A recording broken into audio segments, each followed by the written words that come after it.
dan mengincar gawang yang dijaga oleh Semi Juanza dan langsung Derby Sumatera menghadapi PSMS Medan di Stadion Gelora Sriwijaya Jakabaring Palembang. Sriwijaya FC langsung tampil menekan sejak laga dimulai. Anak asuh Nilmaizar beberapa kali menciptakan peluang, namun belum mampu dikonversikan menjadi gol.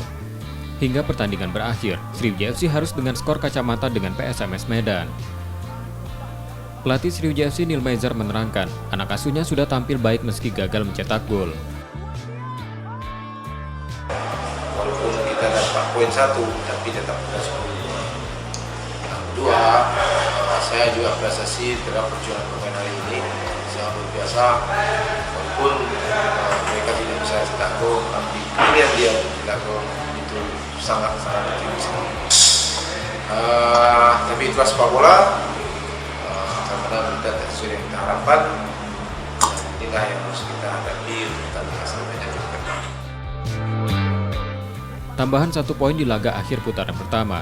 Sriwijaya FC dipastikan menjadi pemuncak klasemen grup A dengan raihan 13 poin dari 5 pertandingan.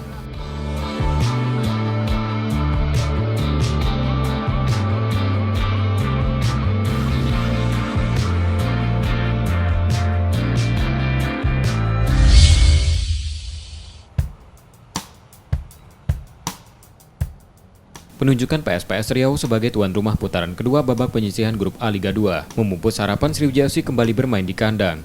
Sriwijaya FC akan melakoni seluruh pertandingan putaran kedua di Stadion Kaharudin Nasution, Pekanbaru. Pelatih Sriwijaya FC Nilmaizar menanggapi positif penunjukan PSPS Riau sebagai tuan rumah putaran kedua nanti. Nilmaizar tetap optimis anak asuhnya mampu meraih hasil optimal di putaran kedua. Nilmaizar menganggap pertandingan di Pekanbaru nanti layaknya laga tandang yang harus dijalani timnya.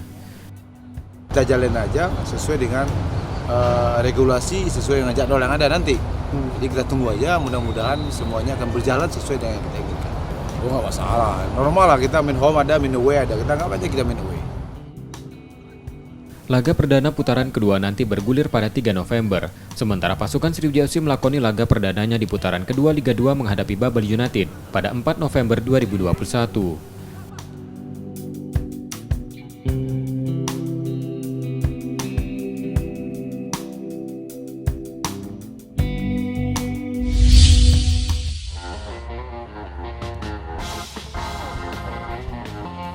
Berada di puncak klasemen sementara grup A Liga 2, pasukan Sriwijaya FC berusaha mempertahankan performanya. Sriwijaya FC menyisakan 1 pertandingan di penyisihan grup A Liga 2, namun mulai mencari tambahan pemain baru untuk putaran kedua. Saya masih diskusi dengan tim pelatih apa dan bagaimana yang harus kita hadapi. Karena kan transfer ini yang pertama tentu pemain yang kita datangkan itu kan lebih hebat daripada yang ada. Minimal juga pemain untuk kedalaman. Walaupun dia tidak hebat, tapi dia mempunyai kedalaman tim sehingga yang cedera nanti bisa menggantikan yang sehat. Nilmaizar memastikan pemain barunya nanti harus memiliki kualitas lebih baik dari pemain yang ada saat ini.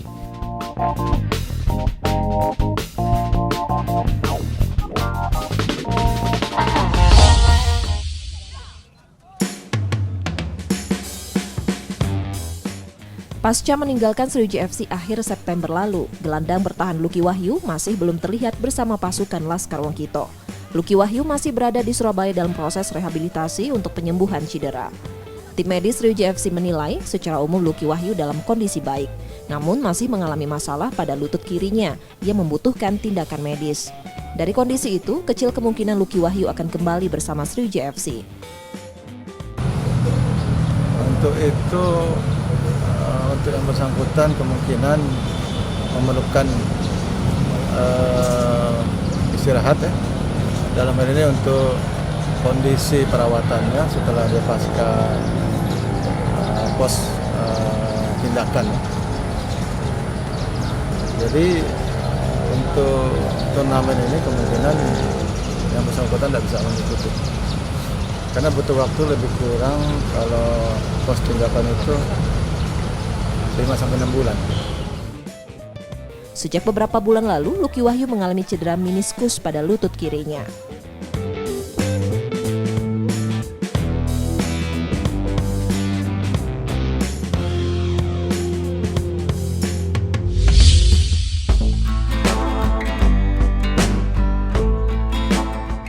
Memperkuat lini depannya, Sriwijaya FC mendatangkan 1 pemain depan lagi. Pemain depan baru Sriwijaya FC ini merupakan mantan top skor Liga 3 musim 2017 Arianto. Pemain yang pernah memperkuat Semen Padang ini sudah mulai berlatih bersama pasukan Sriwijaya FC lainnya pekan lalu. Belum diturunkan Nilmezar pada laga Liga 2, Arianto optimis dapat segera mendapat tempat di Laskar Wonkito. Bermain di Sriwijaya FC menjadi kebanggaan untuk Arianto. Selain ingin mencetak banyak gol untuk Sriwijaya FC, pemain 33 tahun ini juga bertekad membawa Laskar Wonkito kembali promosi ke Liga 1 musim depan. Saya pribadi targetnya bisa membuat tim ini bisa promosi ya, insya Allah ya. Apalagi saya juga pernah bawa Aceh United promosi dari Liga 3 ke Liga 2, kemarin Persita. Ya semoga tahun ini insya Allah bisa berjodoh dengan Sriwijaya untuk Liga 1. Selain pernah jadi top skor Liga 3, Arianto juga pernah membawa Aceh United promosi ke Liga 2 musim 2017 silam.